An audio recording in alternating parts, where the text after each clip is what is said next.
സന്തോഷ് പണ്ഡിറ്റിൻ്റെ കേരള സ്റ്റോറിയെ പറ്റിയുള്ള നിരീക്ഷണം വായിച്ച പല സാംസ്കാരിക നായകന്മാരുടെയും നടന്മാരുടെയും വാലിന് തീ പിടിച്ചിട്ടുണ്ട്. എമ്പുരാനാകാമെങ്കിൽ എന്തുകൊണ്ട് കേരള സ്റ്റോറിക്ക് ആയിക്കൂടാ? എമ്പുരാൻ വിശാലമായ ഒരു ക്യാൻവാസിലും കേരള സ്റ്റോറി ചെറിയ ക്യാൻവാസിലും എന്നതാണോ വിമർശകർ കാണുന്ന ആ ന്യൂനത? അതോ വർഗീയതയോ? അന്യരാജ്യങ്ങളിൽ ചെന്ന് വരെ വർഗീയതയുടെ വേര് ചെയ്യുന്ന എമ്പുരാനാണോ ബ്രഹ്മാണ്ഡ വർഗീയ ചിത്രം? അതോ ഇത്തിരി പോകുന്ന കേരളത്തിലെ ഒരു വിഷയം ചൂണ്ടിക്കാട്ടുന്ന പാവം കേരള സ്റ്റോറിക്കാണോ നിങ്ങൾ വിലയിടുക? ഇതാണ് സന്തോഷ് പണ്ഡിറ്റിൻ്റെ ന്യായമായൊരു ചോദ്യം. ഇപ്പോൾ ഇന്ത്യയിലെ സിനിമാ ആരാധകർ മുഴുവൻ ചർച്ച ചെയ്യുന്ന വിഷയം വൻ വിജയമായ നാഷണൽ അവാർഡ് ജേതാവ് സുദീപ് തോസൻ ജി സംവിധാനം ചെയ്ത കേരള സ്റ്റോറി സിനിമയുടെ രണ്ടാം ഭാഗത്തിൻ്റെ കേരള സ്റ്റോറി 2 ഗോസ് ബിയോണ്ട് ട്രെയിലറാണല്ലോ ഇപ്പോഴത്തെ ചർച്ചാ വിഷയം.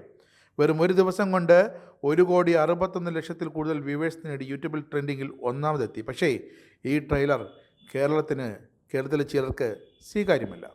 സന്തോഷ് പണ്ഡിറ്റ് തനിക്ക് മനസ്സിലായി എന്ന് പറയുന്ന ചില വസ്തുതകൾ തുറന്നു പറയുകയാണ്. അതിൻ്റെ തീം ലവ് ജിഹാദ് ആണെന്നും അങ്ങനെയൊന്നും കേരളത്തിലില്ലെന്നും ചിലർ പറയുന്നു. പക്ഷേ ശരിയാകാം. പക്ഷേ എമ്പുരാൻ സിനിമ ഇറങ്ങിയപ്പോൾ നമ്മൾ പറഞ്ഞ ആവിഷ്കാര സ്വാതന്ത്ര്യം ഈ സിനിമയുടെ സംവിധായകൻ കാമാഖ്യ നാരായൺ സിംഗ് ജിക്കുമില്ലേ? അവരുടെ പൈസയ്ക്ക് അവർക്ക് ശരിയെന്ന് തോന്നുന്നത് എടുക്കുന്നു. അത് നമുക്ക് കാണാതിരിക്കാനുള്ള സ്വാതന്ത്ര്യമുണ്ട്. ആ ഒരു സിനിമയെ നമ്മൾ പേടിക്കേണ്ട കാര്യമേ ഇല്ല. അടുത്തത്, ഈ രണ്ടാം ഭാഗത്തിൻ്റെ ട്രെയിലറിൽ കാണിക്കുന്ന രംഗമാണ് കേരളത്തിൽ ചിലർ വിവാദമാക്കിയത്. അതിൽ ഒരു യുവതിയെ നിർബന്ധപൂർവ്വം ബീഫ് കഴിപ്പിക്കുന്ന രംഗമുണ്ട്. അത് ശരിയല്ല എന്ന് ചിന്തിക്കുന്നവർ ഒന്നുകൂടി മറിച്ച് ചിന്തിക്കണം. മധ്യപ്രദേശിൽ സംഭവിച്ച ഒരു കാര്യം നിങ്ങൾ ഓർക്കണം.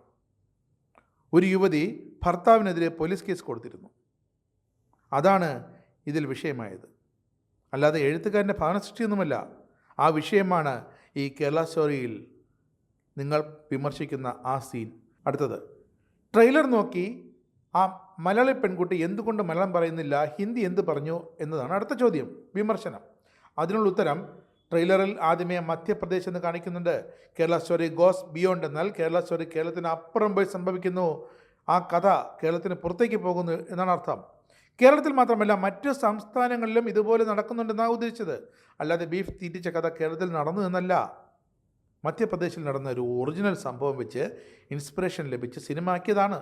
ഇത്രയും കാര്യങ്ങൾ പുറമേ നിന്ന് നോക്കിയപ്പോൾ തനിക്ക് മനസ്സിലായത് ഇതാണെന്ന് സന്തോഷ് പണ്ഡിറ്റ് വീണ്ടും പറയുന്നു.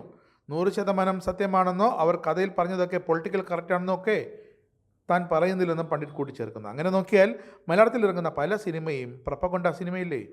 പല സിനിമകളിലും കറുപ്പെടുത്ത വില്ലൻ, സവർണനായ വില്ലൻ അതൊക്കെ വരുന്നുണ്ടല്ലോ.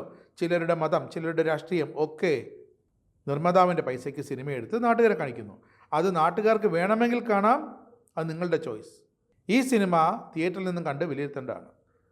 കേരള സ്റ്റോറി സെക്കൻഡ് പാർട്ടിനെ ഒരിക്കലും പേടിക്കേണ്ടതില്ല. സിനിമയിൽ ആവിഷ്കാര സ്വാതന്ത്ര്യം എന്നത് മലയാള സംവിധായകർക്കുള്ളതുപോലെ ഹിന്ദി സംവിധായകർക്കുമുണ്ട്. സിനിമയെ കാണുക, വിവാദം ഇവിടെ വെച്ച് അവസാനിപ്പിക്കുക. ഇതാണ് സന്തോഷ് പണ്ഡിറ്റ് പറയുന്നത്.